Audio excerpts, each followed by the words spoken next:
everybody see the screen I'm sharing? Yes. Yes. All right, so has anybody actually got any weather? I'm in the basement, so I have no idea. Do we actually have a storm, or did they give us a day off for nothing?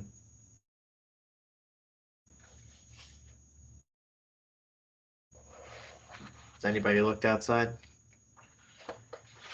It's really not that bad. No. I No. was kind of looked like it was going to turn out that way, but better safe than sorry, I guess. But as a point of curiosity, did any other lectures get scheduled online like this? Yeah, our thermodynamics class got scheduled online as Yeah, well. thermo. Okay, so the other things, I'm not the only one that moved this. Good. There was a debate amongst the faculty yesterday about whether we were allowed to, and it's like, obviously we are, but then I thought, snow days are nice. So, okay, so the point today is we're going to try to get through the solutions of the homework questions. I don't have a good sample exam problem, but I do have some specific points that I'll try to get to at the end of class. And I'm trying to copy over my notes for the solutions here to the PowerPoint. I still have 2 to do. So we'll go through those here, and then I'll upload these notes after class, just to make sure we've gotten through them all. But I think there's pretty clearly there's online solutions to this. So I'm mostly hoping we can go through these and address questions that come up rather than just getting the answers out there. So without further ado, then the way I'll go through this is basically I'll put my notes up here for the solutions as I work through them and ask if there were any issues for specific questions. So like I know what the second question 1.9 here, there was the issue with the omega, then that kept coming up, right? So in tabulating omega, there are issues, but yeah, so for the first question here, we're talking about a flue gas consisting of carbon dioxide, oxygen, water vapor, nitrogen. The molar fraction of CO2 and O2 in the sample of gas are 12% and 6% respectively. The weight fraction of H2O is 6.17%, and it asks us to estimate the density of the gas at 500 K and 110 kPa. So were there any issues? Maybe people could just chime in with questions that they had on this. Otherwise, essentially we're just going through and so I have to recalibrate myself. So there's the notes written there and there's the notes written here. So we're essentially recalculating mole fractions, converting that into the one mass fraction, and then going through the ideal gas law to get to the density. Did everybody see how to approach this one? Are there any things that were confusing with it?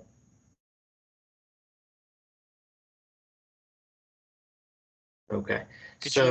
Sorry. Go ahead. No, please. Could you have also gone about this by figuring out some density as well? The sum of all densities? Exactly. You could have equivalently gone through the sum of all densities from the, say, partial pressures of each component gas. It's completely analogous. Okay, so 100%.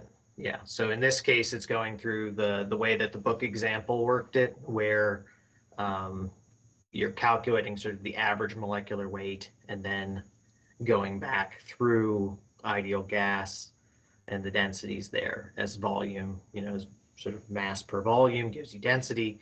That can plug back into sort of pressure times mass over density equals nRT, rearrange to get density equals pressure times molecular weight over, or total pressure times average molecular weight over nRT equals density.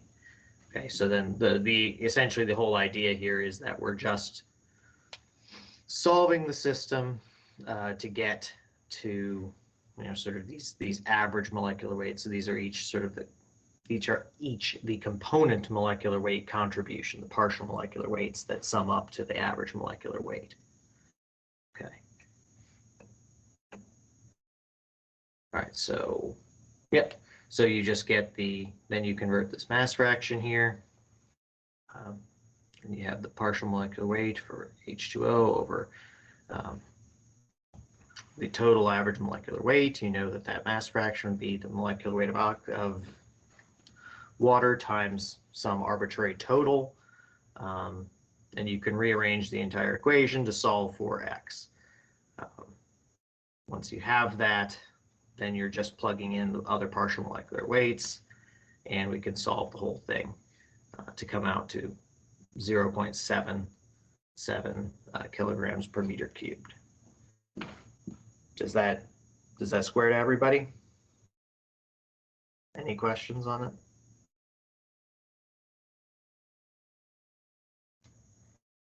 Most of this is working formulas, so really we want to talk through them and have questions. Otherwise, I really don't know what is of value to everybody, other than just showing how you could approach the solution. So please ask. All right.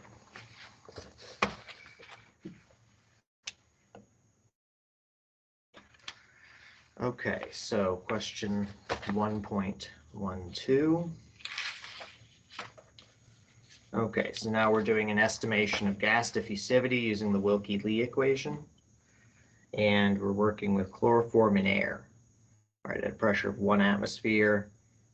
And they give us a reported value, and they ask us to estimate the diffusion coefficient by Wilkie-Lee and give a comparison to the experimental value. So this is really just demonstrating, repeatedly, because that's the next questions as well, how close Wilkie-Lee gets to estimating the observed diffusion coefficient. And I think the point is that depending on the molecule, it can be within, it can be very close to being within 10 or 20%. So that's where this is going. Great. So here we know we've got the Wilkie-Lee equation, and that's the estimate of the diffusion coefficient of a gas A and gas B, of a gas A through gas B, where we use this 1 times 10 to the minus 3,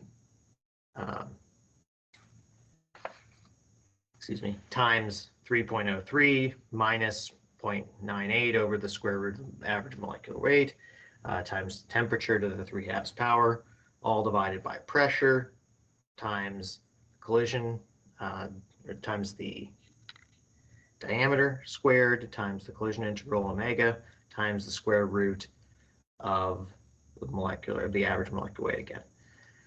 All right, so again, this goes to give us the point, right, that diffusion coefficient goes up with increasing temperature, goes down with increasing pressure. Sort of the larger the molecule is and the more interactive it is, those are denominator terms, so the more collisions you get, the lower diffusion coefficient. And again, the molecular weight is in the denominator.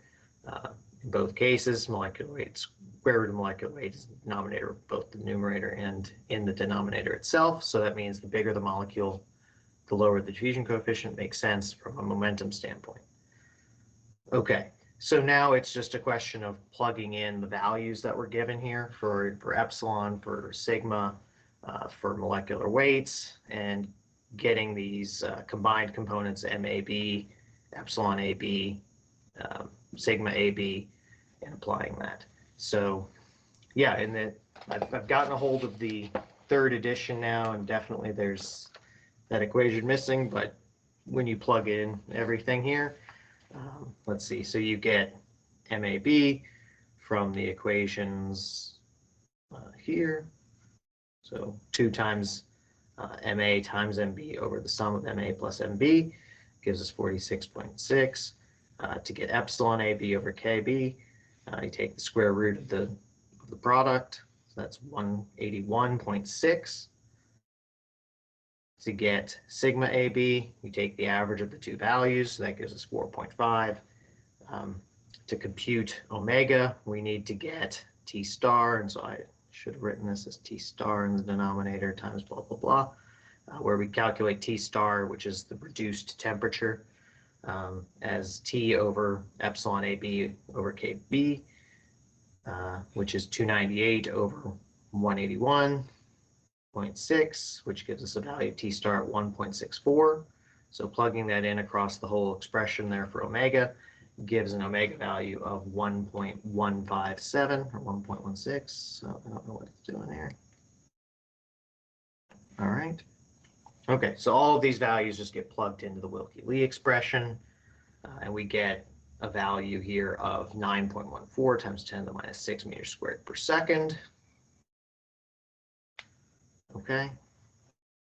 I think we have to do a little unit conversion now because they give us a reported value in centimeters squared. So it just converts 10 to the minus, or 10 to the fourth, converts that over. So we end up with something like 0.0914 centimeters squared per second versus the value they give us, which is 0.093 centimeters squared per second. So we're within, a couple percent here, I think. Not so bad in this case, right? So here you're dealing with chloroform, which is a reasonably small and spherical molecule in air. So does that make sense to people?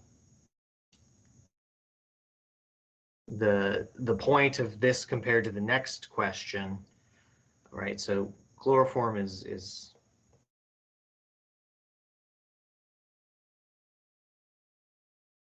CHCl3, right? And so if you think about this in sort of a space-filling sense, that's quite a spherical molecule. Carbon in the middle, and then you've got your 4 valence sites that are all tetrahedral oriented, right? But chlorine and hydrogen aren't that different in size, given how electronegative chlorine is. So it ends up being a pretty reasonable spherical estimate. And what you'll see, going into the next question, 1.13, is like naphthalene and pyridine and aniline. These are, bulkier, oblong-shaped molecules that don't obey these, in the physics world, they would call them spherical cow assumptions. And so you just estimate the molecule to be a sphere. And that's the real molecular basis of why you're going to see larger deviations in the next question. Oops. Okay. Quick question. Yeah, please. Does it matter, or will it matter ever if we put centimeters squared per second instead If of I care, I'll meters request it, but Okay. and actually, I probably will request a specific unit in the exam.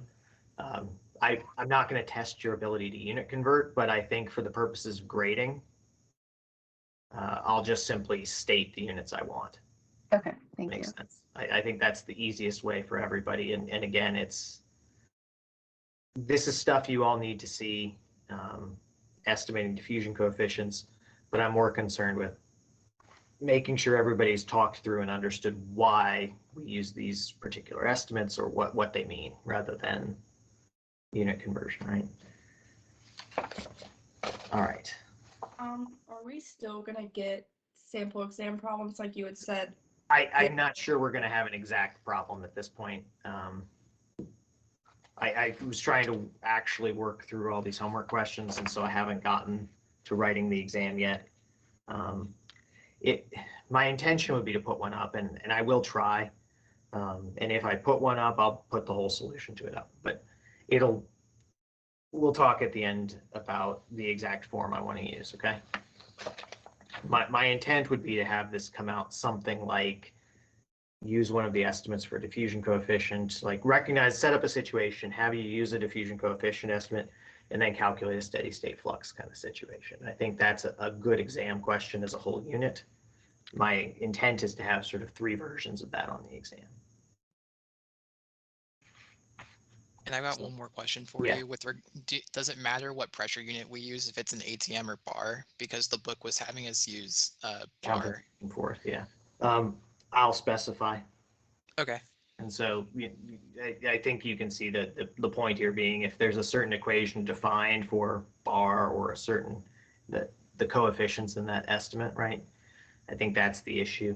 But then you can jump back and forth to just SI units or something, which I think is the easiest. So yeah, it's like you definitely want to get to Pascal if you're going to go into using RT, you know, gas constant kind of stuff, right? Yeah. So again, units are a concern, they're a consideration, but my hope is that I can make that not much of a burden for us. But you'll have to get to the correct units. But I hope it's not the point. Okay. Any other questions? All right.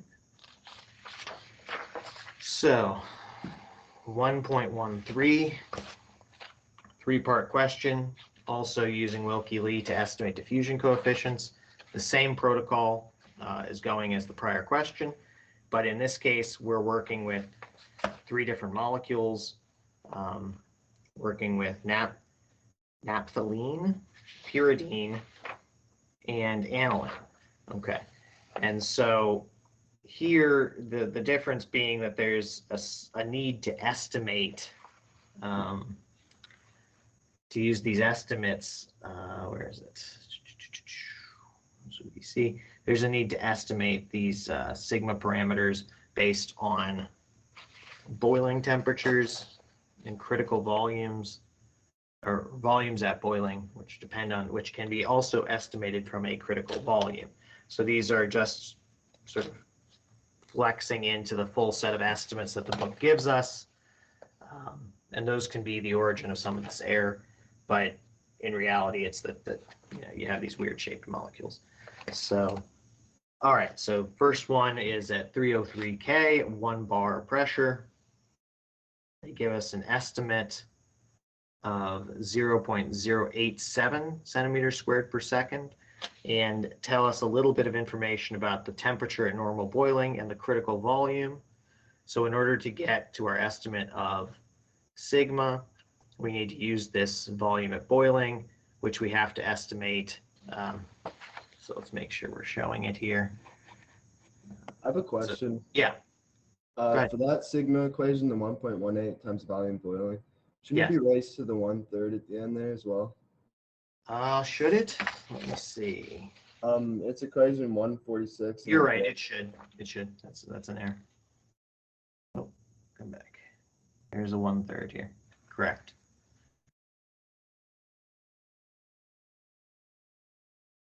Yeah, that's right. Thanks. Good catch. Okay, so we're using this volume at boiling based on critical volume to get to our estimates of the sigma parameters.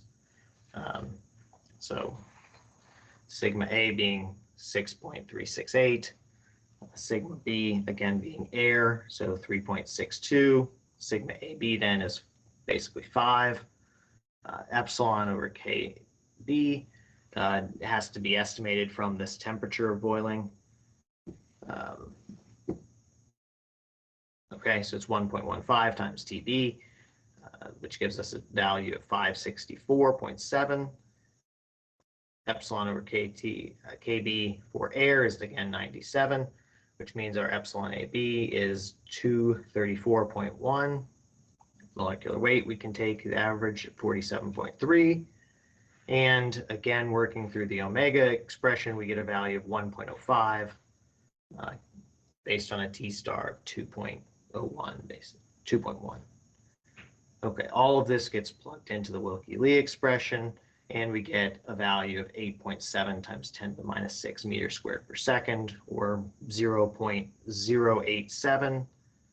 Oh, I'm sorry, that's the estimate. So we get a value of 6.95 times 10 to the minus 6 meters squared per second, which is equivalent, you know, to 0.0695 centimeters squared per second. So this is quite far off. It's about 20% different from the estimated value, and that's coming from sort of multiple levels of inaccuracy from our model. The model being, you know, we're relying on molecular volume estimates but also that this naphthalene is going to be some, some long chain molecule. Some long chain with a ring molecule. So it's going to be some awkward shape. Okay. So I have a question for part please. A. Yeah. So why did you use for T star 491.1 instead of 303? It should be 303. It should. That's right. It should be 303. Just copying wrong from TB. I grabbed the wrong number. Calculation was right. So yeah, it should be the T at the system, not this T boiling that I was reading off.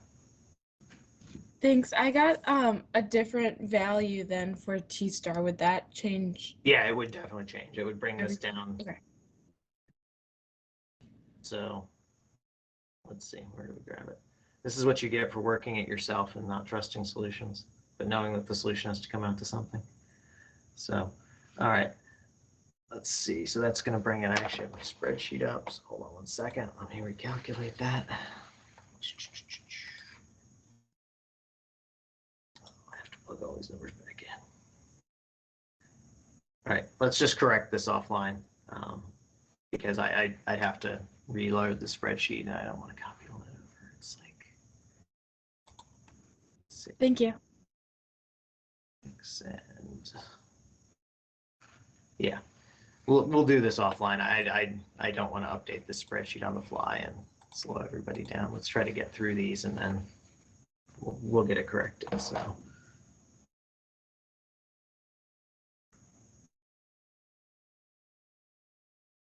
Okay, so that's right. This comes out correctly. That is right. You said that. That's right. So yes, that is correct. These values are wrong. Get solved correctly though. Yeah, actually, I think I even put the. Did you use a value of 1.05 at the end for omega? My omega was 1.277. Really? I got a T star of 1.295. Okay, I'll check that, but it should come out that way. 1.295 seems right based on that division. I would not dare to estimate omega from that, but point is correct. So that's how we solve that. Good. Yeah. Okay. Was there any other issues we found here? The rest of it looks good. Seems right. Okay. So let's check these values. But seems right. Okay. So I'll put the corrected version up. But as I'm trying to work through this, it's okay. So same process though goes for parts B and C here. So pyridine, just have different values of TB and VC. So use a different temperature in this case, and we can get an estimate of 3.94 times 10 to the minus 5 meters squared per second, which compares to 4.37 times 10 to the minus 5 meters squared per second, which is now a 10% difference. So pyridine is sort of a nitrogen ring, 5-member nitrogen ring system, I think. Something based off that. And, or is it oxygen? I can't remember. Anyway, pyridine rings. Yes, maybe it's oxygen. So pyridine is going to have, it gets about a 10% estimate there. It's a smaller ring, so it's more spherical, closer in accuracy. But again, it can be estimated within, the correct order of magnitude. And you'll notice that this is a substantially larger value than naphthalene. Yeah, but it's the same protocol using Wilkie-Lee and taking the same estimates. And again, part C for aniline is the exact same idea. And I just have a personal interest and enjoyment of aniline, so I don't know if anybody's ever heard of aniline before. Aniline is this, it's like a phenyl ring with an NH2 off the side of it. But if polymerized, it forms, this structure here. And can anybody who's got a good organic chemistry recollection tell me why that's a interesting polymer having to do with the sequence of double bonds? No. So it's a really cool molecule because you have conjugated double bonds across the backbone of the polymer. So if you remember conjugated dienes, you share the electrons. In the case of polyaniline, you actually share the pi electrons across the entire backbone of the polymer. So if you create, say, a charge hole here, you can generate a conducting polymer. And so these are how you get these, organic conducting polymers that are the basis of, like, organic television screens. They can be used in light emitting diodes. So these sort of flexible polymers, flexible light emitting diode materials, polyaniline is one of those. Equivalents would be polyacetylene, polypyrrole. So somebody got a Nobel Prize for that. 3 people got a Nobel Prize for that. So of interest, cool stuff.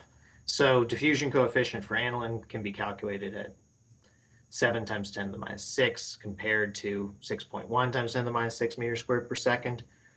So that gives us about a 15% difference. Again, you have a ring structure with a side group, and so you would end up seeing some odd shape of this molecule in 3 dimensions. It would not be, you'd have some ring structure and then some NH group up here. So these are not going to be good spherical estimates, and they'll have, having a hetero group there is going to give it some odd collisional parameters as well. So you're going to get, a larger difference, about 15% off in that estimate.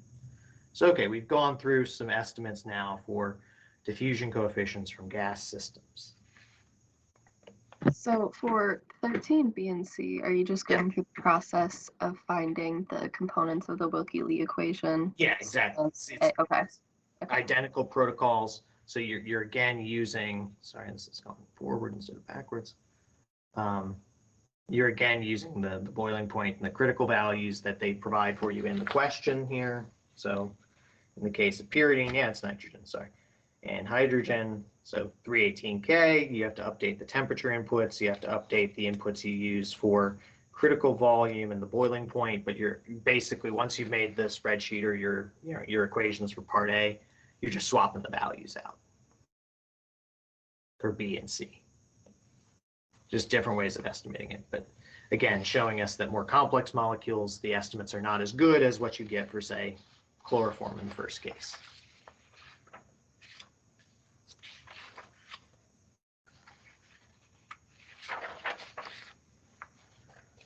All right, so now we're doing carbon tet in hexanes. So now we use, instead of the Wilkie-Lee, we need to go into liquids for non-aqueous systems and use this Hayduk and Minas equation, right? So we're measuring, or we're estimating the diffusion coefficient for carbon tetrachloride in hexanes at 298K. And they give us an estimate of 3.7 times 10 to the minus 5 centimeters squared per second. And then this Hayduk and Minas equation is a more complicated expression where you're required to get these sort of normalized boiling volumes, or these volumes at boiling for the various components, and we use surface tensions and viscosities to give us our system's parameters here. So surface tensions are sigma now. That's a slightly confusing thing. So sigma is no longer the molecular collision diameter, but it is meant to be surface tensions. Okay, and so we have to estimate those from the equation provided. go back here, 21.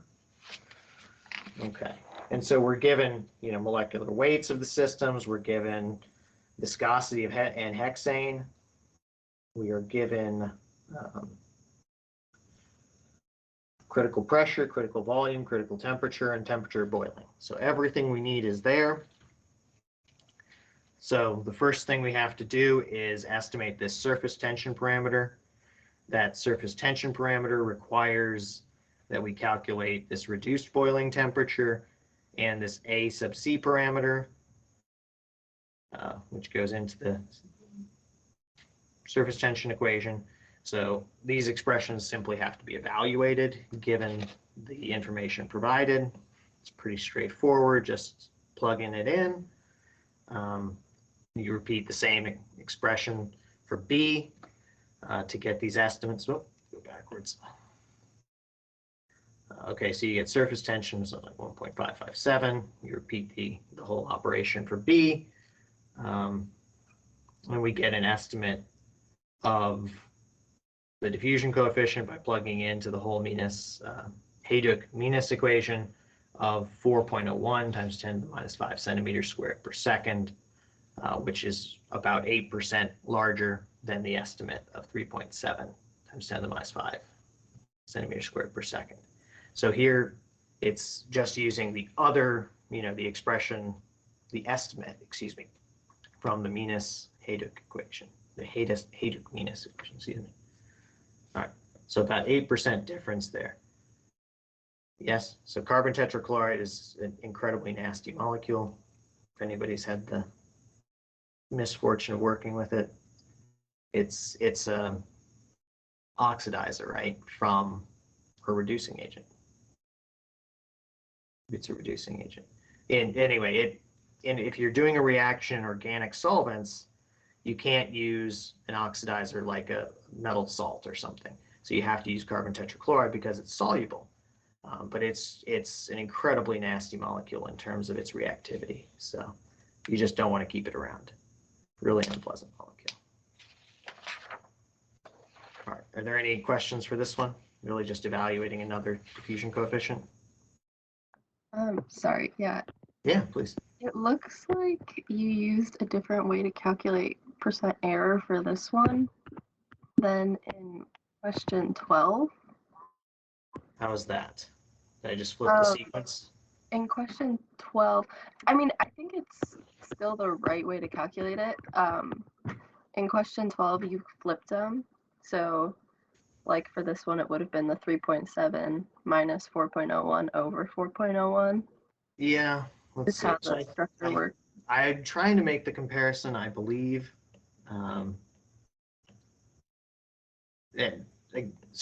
Okay. I don't think the comparison is particularly meaningful, but the point is use the given value, the experimental value, as your denominator. That's how it should be done. Okay. So I won't ask you to make a comparison like that in an exam. Okay, thanks. But yeah, use the experimental as the denominator. Okay. So 1.24, this is the one where I made you do linear algebra. So were there issues with this one, or did everybody follow along pretty well? You're going to need to do a bit of explaining for this one. All right. Yeah, so this is basically just setting up a system of ordinary differential equations, and the book walks you through it. So, all right, let me start from the beginning. I want you to do this once to see it. I know you don't take linear algebra as a class. I'm not going to make you do this on an exam, obviously. This is not reasonable to ask somebody to do on an exam. But it's good to walk through the procedure here. So if you went back and looked, the question can be answered as a parallel to example 1.17. Okay, that walks us through the entire process for this question. So essentially you have, we set up a system where you're reacting in a film, and they're asking you to tell you, they're asking you how much mass of the solid that the film is interacting with is reacting away over time, right? So you have estimate the rate of reaction from the fluxes. So you know oxygen's going in, it's reacting with this carbon substrate, and then there's counter diffusion of the other reactants coming off, carbon monoxide and carbon dioxide. And it tells us some information about the composition in sort of the stream of air above it, or the stream of gases above it. The reaction's happening at the surface, so there's some transport barrier film there, and gives us compositions of that gas stream, gives us temperature, gives us pressure, and tells us that at the surface we have reacted the oxygen away completely.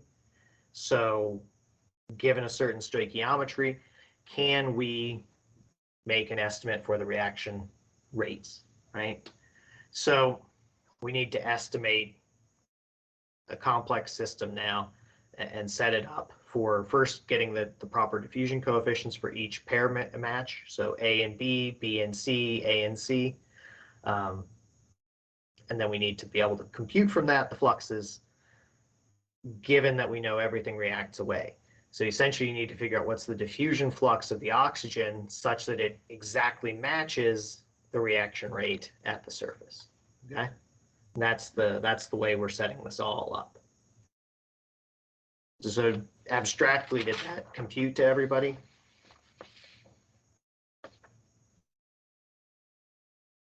Did we all see the parallels to example 1.17? I followed along the example with 1.17, but I'm not seeing how we use these diffusion coefficients all together. Okay, so yeah, please. So once we have DAB, DAC, and DBC, like what do we go with the next step? Are we trying to find the effective? Okay, so that I like where your head is there, because that would have been my initial guess as well. I would have said, let's find an effective diffusion coefficient and just go with it. The problem, not the problem. So you'll see the way I wrote this out, that's actually the question I ask at the very end, is why couldn't we just do that? And so you can set it up, but the initial guess isn't, I don't think the solution works. But if anybody tried that, I'd love to see the way you worked through it.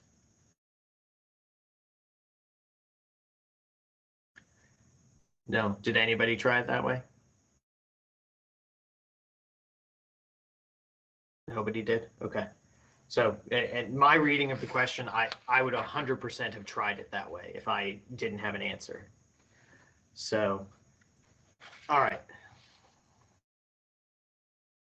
There's a mass flux component. That's basically the point. You need to weigh that in, and setting up the full differential system gives us a better way to do that. I think that's the right answer to the question. So 24, the first thing we have to do is calculate these diffusion coefficients. So that's just an issue of working through Wilkie-Lee again. Okay, and so you get your set of diffusion coefficients here for the pair components. Okay, so you have DAB, DAC, and that should be DAC, excuse me. So we have three different diffusion coefficients, and then it's a question of setting up a solvable set of differential equations. And the book basically walks us through a numerical solution procedure where you're just setting up a matrix using using essentially the solve of a matrix to get to that. And it basically it sets us up with boundary conditions. And so you have a boundary condition problem that you can solve. And again, this is not how the exam will be. This was just making you go through the full process once. All right, so once we've set up the diffusion coefficients here, and we set up, well, love that. We set up the total concentration, right? Because that's a necessary component. And we can do that from ideal gas law. So concentration is, moles over volume, which is equal to pressure over RT.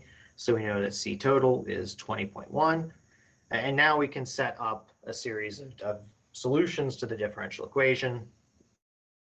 Well, we can just set up the differential equation, first of all, where it's change in YA as a function of Z with respect to Z is equal to this solution here, right? So you have YA times NB minus YB times NA over C times DAB plus YA times NC minus Y3 or YC, which is equal to 1 minus YA minus YB times YA over C times DAC. All right, so this is the mass flux,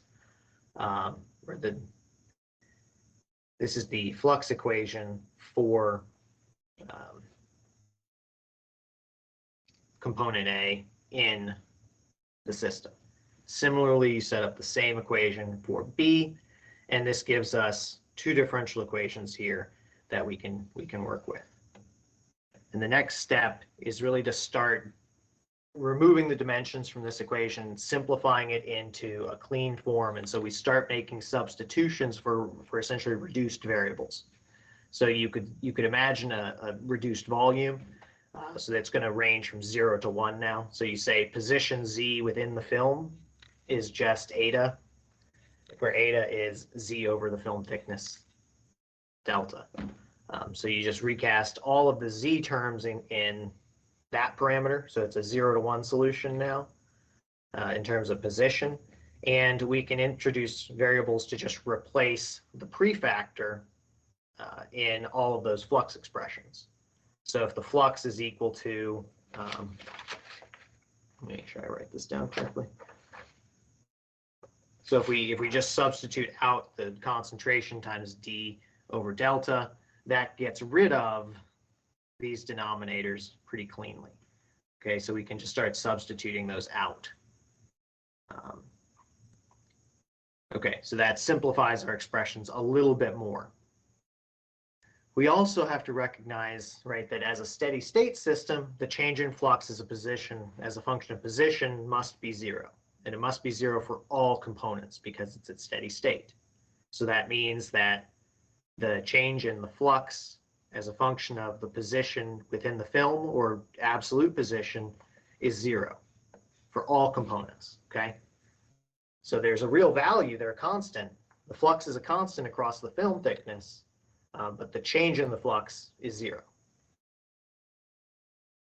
that make sense? It should. Okay, but the bottom line of this slide here is to say, look, we have 1, 2, 3, 4, 5 equations. Okay, and we're setting up a series of unknowns now that we have to come back and find. So like we have a set of unknowns now that we need to find, which are concentrations, which we'll know as boundary conditions, YA, YB, etc. But the fluxes are unknown. Okay, so NB, NA, NC are not known values yet.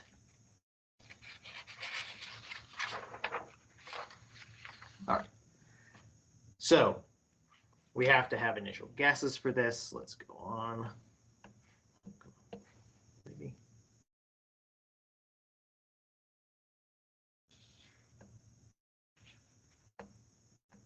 Maybe. Okay. All right. So we have that set of equations here. Oh, man, this is really giving me troubles here. Are we kidding? Come on. Okay. So we have that set of differential equations now. We know we have these unknowns. NA. Are you kidding me? Come on. What am I touching?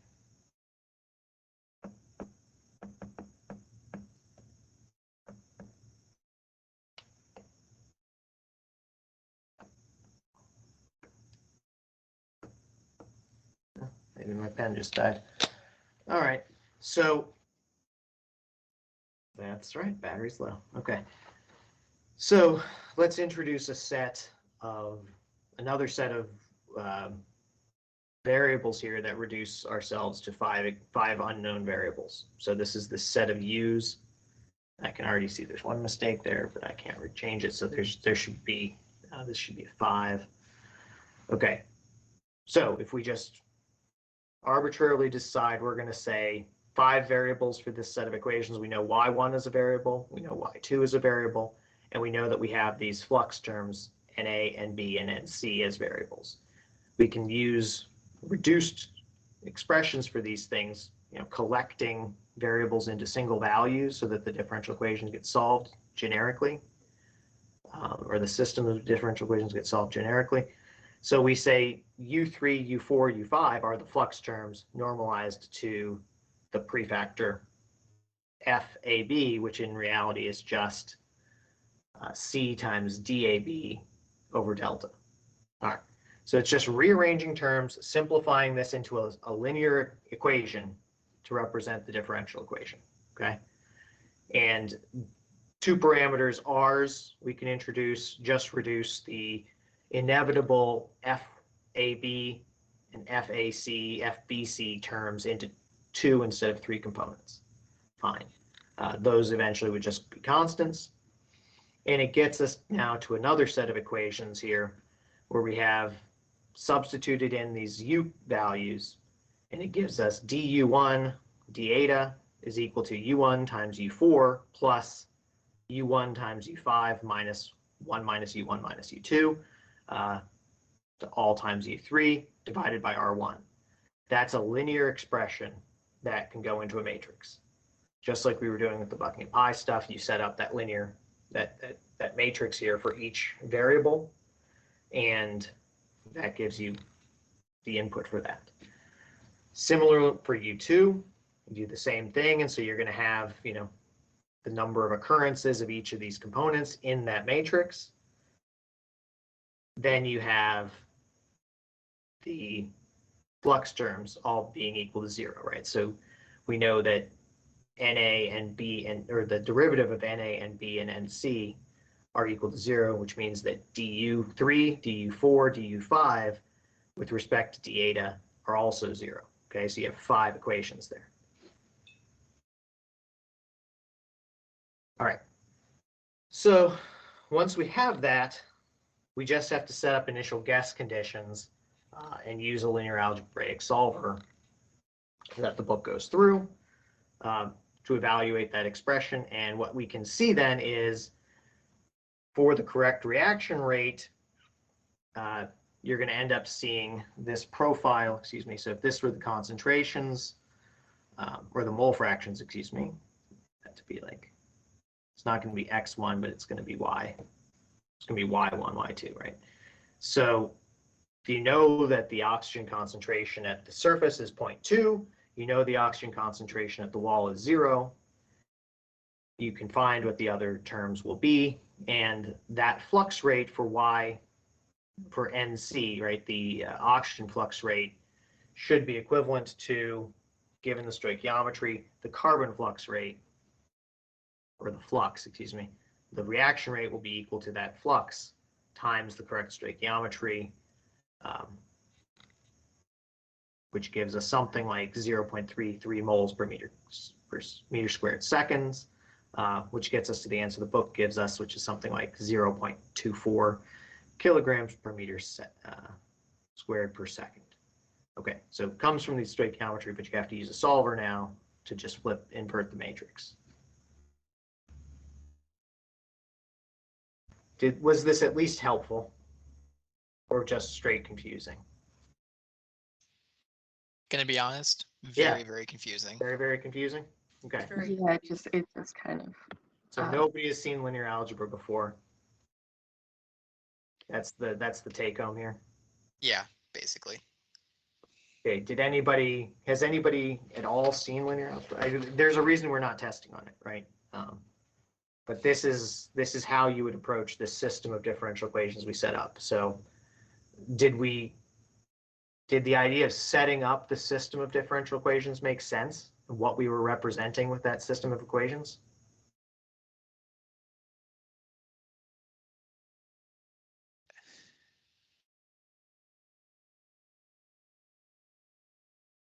No is a perfectly acceptable answer here, right? So we can go back. No, but because it's really hard to determine what all these variables are meaning. Yeah, Like, that's there's fair. not a whole lot of like what do the letters mean? Okay, sure. So starting back here at the first time we present the differential equations, does this slide make some sense? we know that the change in the composition of y as a function of position will follow these two expressions. These came from the steady state solutions, right?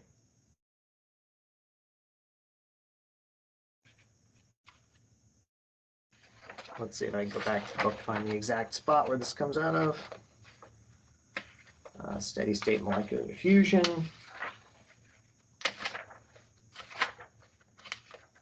All right, so if we go back to example 1.17 is obvious, but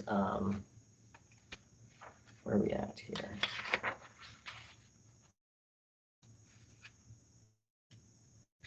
So, okay.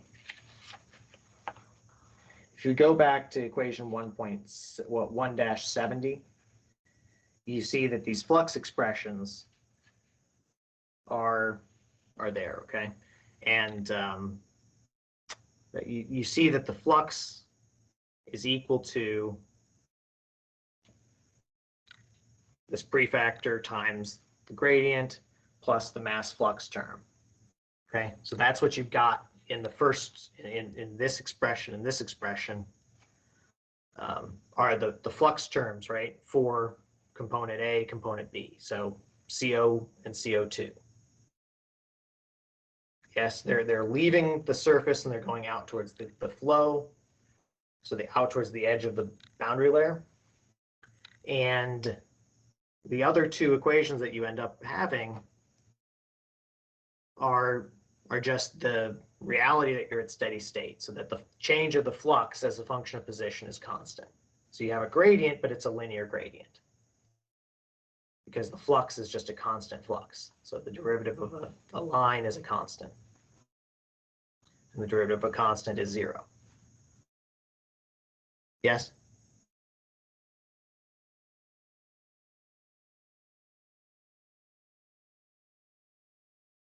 Point being, you've set up a system of 5 differential equations. Yes, 3 of them happen to be 0, but that's the whole point of steady state. It reduces the complexity of the system. All right. The other variables are really just ways of getting messy, getting it down to a linear format.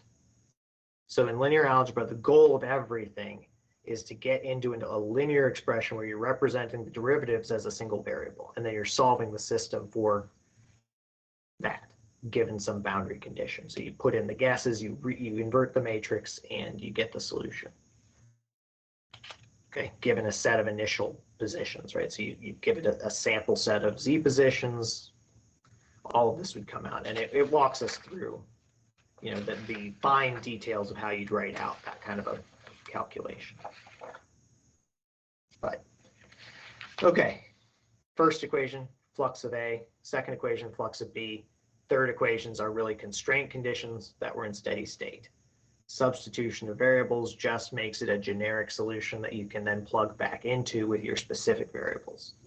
So it's actually example 1.17 is actually very nice because it shows you how generic the solution to the system is. It's just a system of solutions based on your particular case. And you put in your variables for that, your values of the diffusion coefficient, your values of total concentration, your value of the film thickness, and your initial conditions, your boundary conditions of concentrations at the film and at the film edge and at the solid surface, and the result should come out. Okay. Okay. So we'll move past this one, but I hope everybody at least was exposed to this now. I won't go into this level of depth, so there won't be like I mean, there may be reaction, but it won't be this kind of a thing where it's 3-component reaction, blah, blah, blah. So don't be scared. Really, don't be scared. Okay, so then I really was going to ask, did anybody just take the D effective and try it that way? Because it makes a lot of sense to try it that way. All right. So 1-25, we're dissolving a crystal in this question. All right, and this one Now we're in a liquid, and first thing you have to do is, let me read the question just to make sure we're all on the same page. So dissolve crystal of Glauber's salt, which is a hydrate salt, in a tank of pure water, and we're basically estimating this as a saturated solution at the interface and as pure water at the film surface, at the mass transfer film thick surface, which is 0.85 millimeters thick.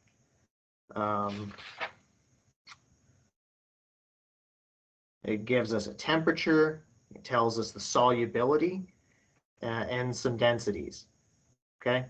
And then it tells us to refer back to problem 1.19 as a way of calculating the diffusivity can be estimated using problem 1.19. So it basically requires that we use this Nernst-Haskell equation and estimate some densities and some concentrations at various points across the film.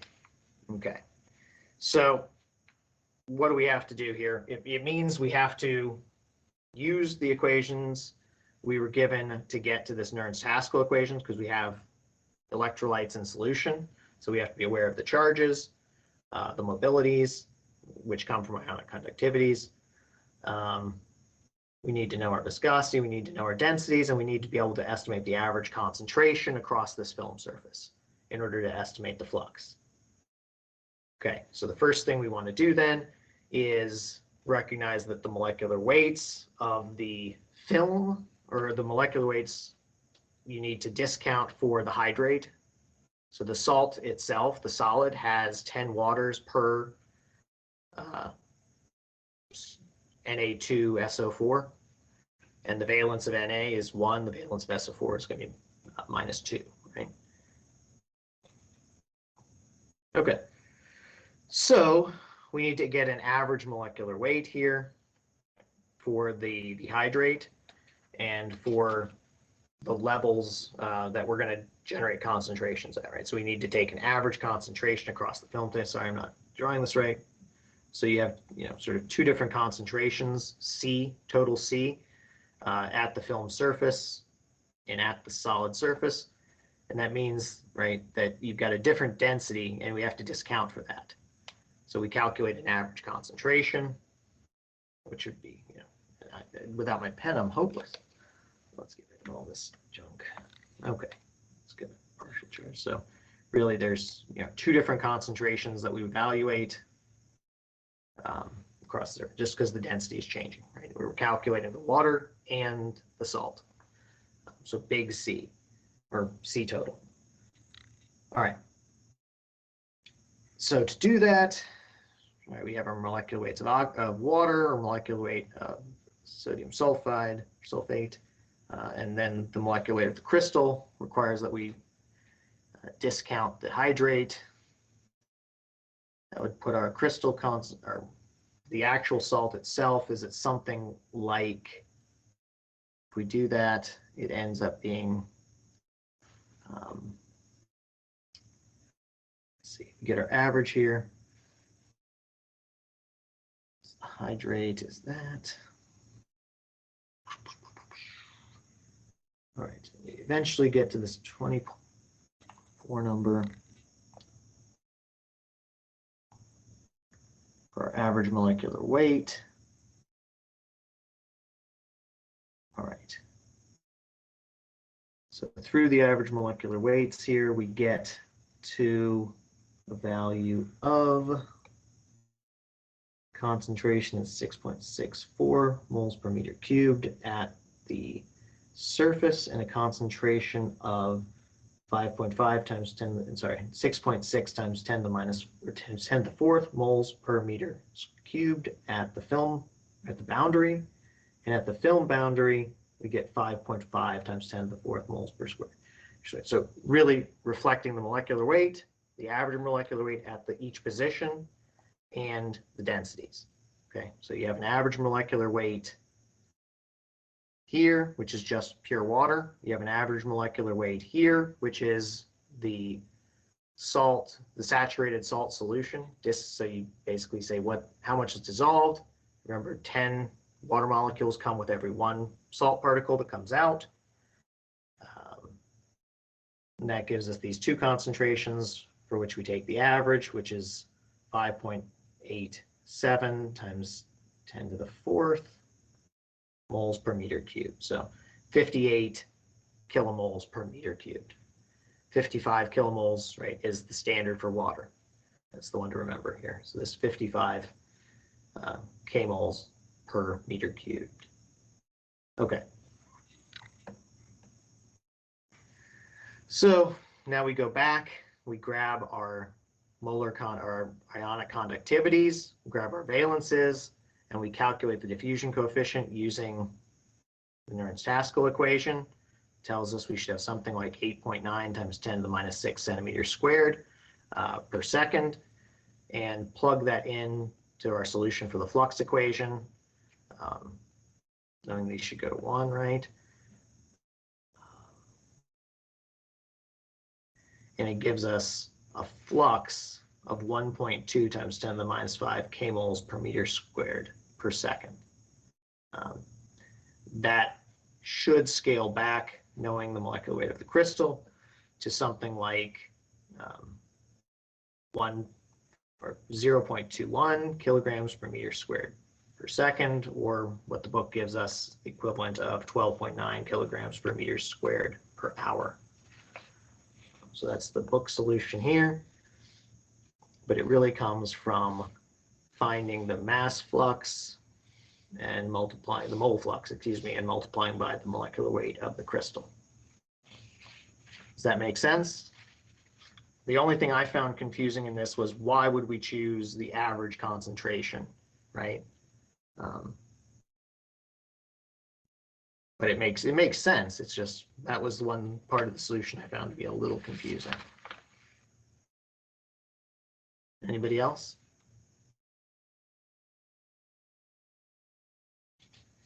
Can you go back over where we're getting the two concentrations for the average?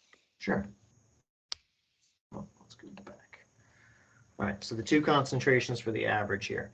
All right, so we need to calculate, I kind of just want to make a new slide altogether because I don't think I wrote this out very clearly. You have the density at the sort of the salt surface here, and you're going to have an average molecular weight there, and that's going to give us a concentration, right? So concentration equals the density over the average molecular weight at that position, and then at the edge of the film thickness, you have pure water, right? So here you just have density equals 1, average molecular weight is equal to something like 5.5 kmol per meter cubed. Okay, and that gives us that concentration there. That's not the molecular weight, excuse me. Molecular weight here should be something like 18, right? That's for water, grams per mole. And concentration there should be something like 5.5 kmol per meter cubed. Similarly, at the edge here of the salt crystal, you have a saturated solution, right? So the density is higher. You have a higher average, or a different average molecular weight as well, right? And so that average molecular weight, so I think, where are we going to get that? Yeah, so I think this is where the issue is that this molecular weight here, so here it's like 1240 over something like 120, right, grams per mole. Because we have to think water in the crystal plus the water that's still there in the solution, and that gives us that concentration. Does that make sense? For your concentrations on like the lower left part of the screen, when you have your values, does that say e to the 4th mole per meters cubed? It should be, yes. So okay. times 10 to the 4th, yeah, kmoles. So it's like 10 kmoles, right? Yeah. 58 kmols, something like that. Does that make more sense? Yeah, I had it in kmol, so I was just making sure Yeah, that was. Thank you. Sure. Okay. This is more like something I won't ever make you do the electrochemical ones, but Nernst Haskell, it matters. The electrolytes matter, right? So we covered it in class. I wanted to show it once. All right.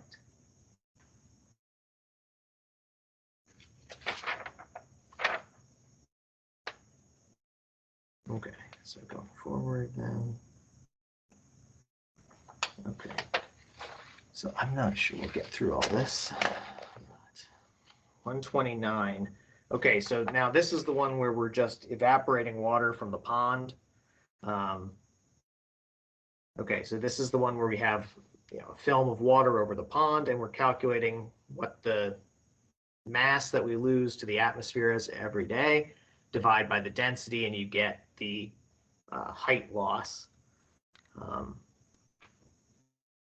Is what we're asked to estimate, right? So what's the drop in the water level per day, assuming conditions of the film remain constant? So what's the flux per day? Take the density of water. That should give us units of height to express that loss of mass. Does that setup sound right to everybody?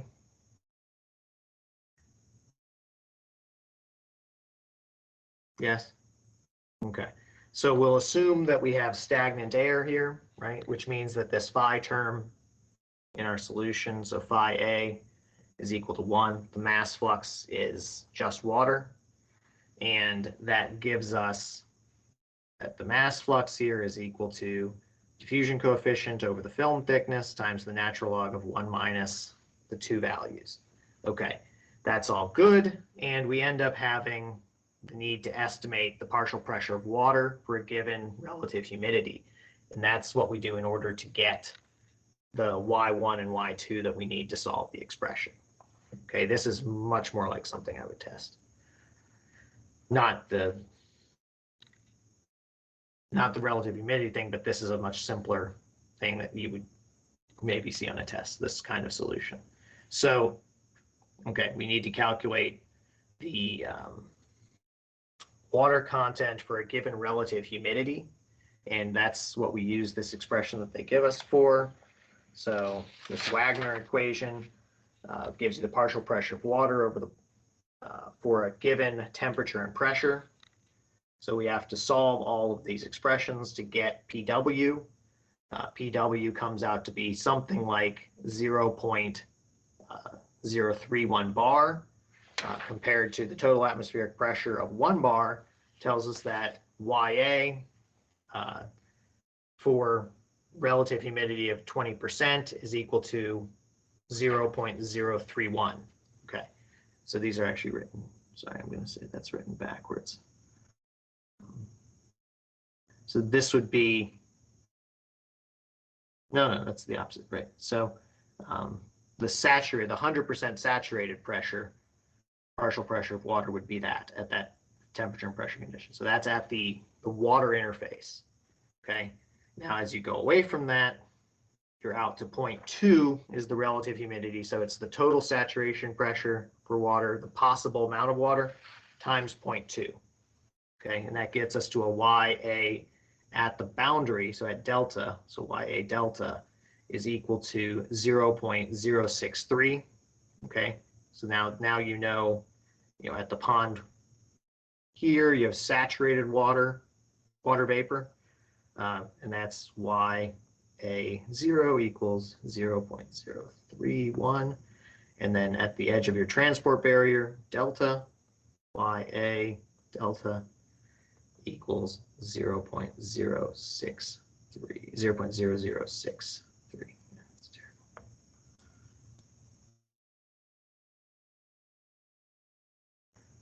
terrible. 0.063. Okay. So once you have those two numbers, you get the total concentration.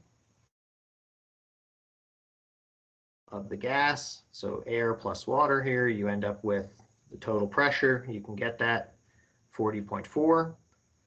Multiply that into our relation for flux. It gives us flux of water vapor coming off the pond.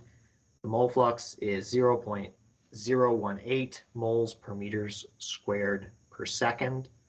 And then it's simply, for book unit purposes, you just multiply by molecular weight of the water. That's 18 grams per mole times 60 seconds per minute times 60 minutes per day times 24 hours per day. And that gives us something like 28.1 kilograms per day. Okay, so now we have a mass rate per day. Divide that by the density, which is 1, and it comes down to something like 2.81 centimeters per day. So if you think about a relatively dry climate, 20% relative humidity at, and what's our temperature? The question says we have a temperature of 298, so a pleasant day. You're losing 2.81 centimeters per day from that pond due to evaporation. Okay, it's a pretty nice practical kind of question. I like this question a lot. So,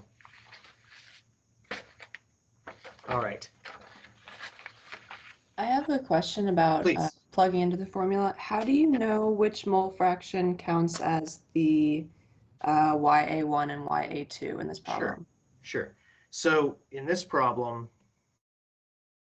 the leap you have to make here is at the film interface, you're going to have a saturated water vapor solution. That would be 100% relative humidity. Okay, that's so at pond surface you have saturated air. That's what you estimate here using this expression that they give us. What do they call it? The Wagner equation. Okay, so the Wagner equation basically is telling you what's that saturation water pressure, or what's that saturation pressure for water vapor in air at a certain condition. And then knowing that you're at 20% of that at the boundary layer of like regular atmosphere. Does that make sense? Like it's the setup, but. Yeah, that makes sense. Thank you. Yeah. Okay. All right. So that gets us to this expression. And now we're at the end of where I've gotten my notes transcribed into these slides. So we can go through these, but it's going to be me writing here 131. And we have two parts to the question. Okay. So let's remember what we're doing here. So here we're doing membrane area required for dialysis. So cellophane, thin transparent film, okay, typical values. So we have a thickness of 80 microns, so 0.08, excuse me. Starting to get calls because class should be over. So I'll actually stop everybody right now. Would we rather go through this together? Because if there are questions, I'd actually like to do the questions because I have the solution, I just haven't written it. So I'm happy to put the solution up, but did we have any questions with 31 or 32? 31B was the only problem that I have zero idea of where to start. If you could go over that. The artificial kidney in example 1.3 is a self-admitted with the urea concentration across the membrane is 25 milligrams per ml. Estimate the membrane area required. Okay, so here your idea is to get to the flux. And the flux, so if you estimate J flux, you have a mass per area per time, right? Yes? Sure. Sure. So then the idea really is to just say, how much area do you need in order to get a certain amount of mass out?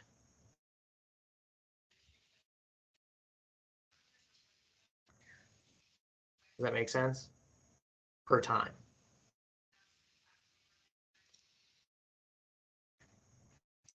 So if we go back to example 1.3, I think we did this in class, right? Let me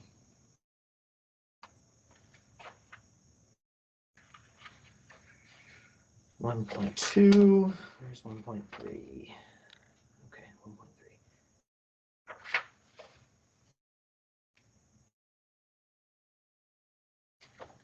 Right, so they give us in that question in 1.3, so let me just go back and grab this. We need to clear out a certain amount of mass, right? So calculate.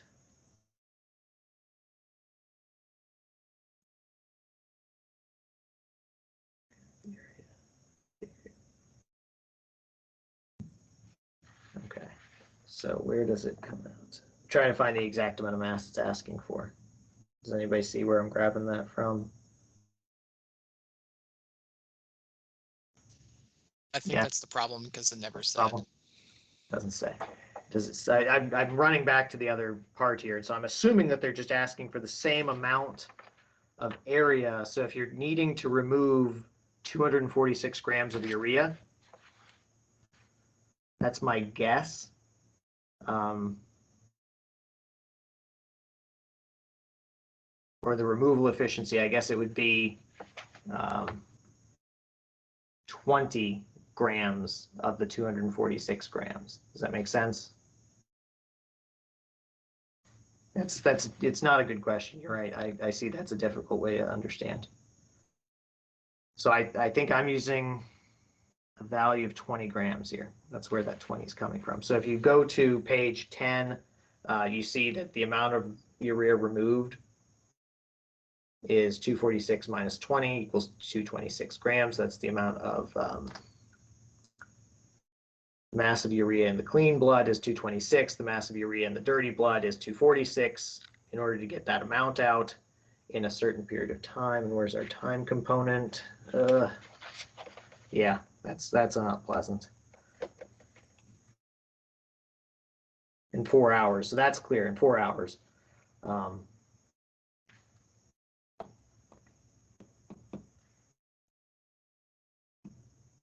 Yeah, so you need to pull 20 grams out in 4 hours, and that means you calculate the flux, which is a mass per time per area.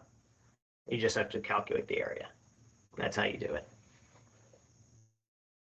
So I could see asking a question like that, but I would be obviously more explicit about the area you need.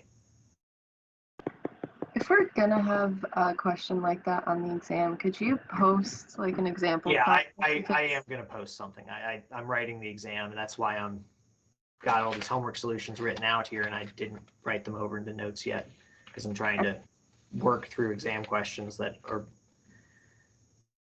testing the things I want tested rather than making you do a bunch of meaningless conversions. So, yeah. Got it. I think a lot of us just like don't know where, like which equations to use. Yeah. That's the problem. Yeah, it's fair. So let me ask, are there any issues with 32? Where it's just using Knudsen?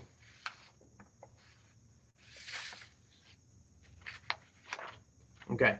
For the exam, it will not be mysterious. Like, you'll have to understand which equation to use, but the setup, I'm intending it not to be mysterious. Okay.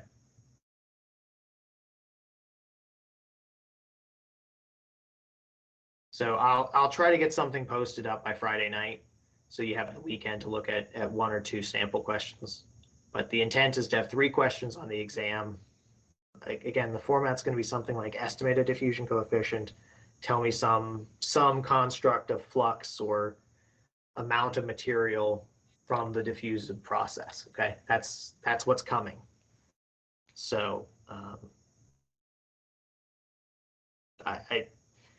I hope nothing confused you here. I was trying to just expose you to things that, you know, I want you to see, but that's where it's going. So hang on, these will all get posted up.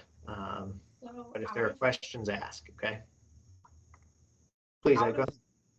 Out of the homework, which ones are actually going to be on the exam? Because I know like half of them you're like, this is important, but it's not on the exam. Yeah, so of the style, I mean, not going to be exact, right? But again, I would tell you, my hope is that we have something that's coming from a gas, something that's coming in a liquid, and something that's going in a solid, you know, through a solid porous system. That would be 3 concepts for estimating a diffusion coefficient.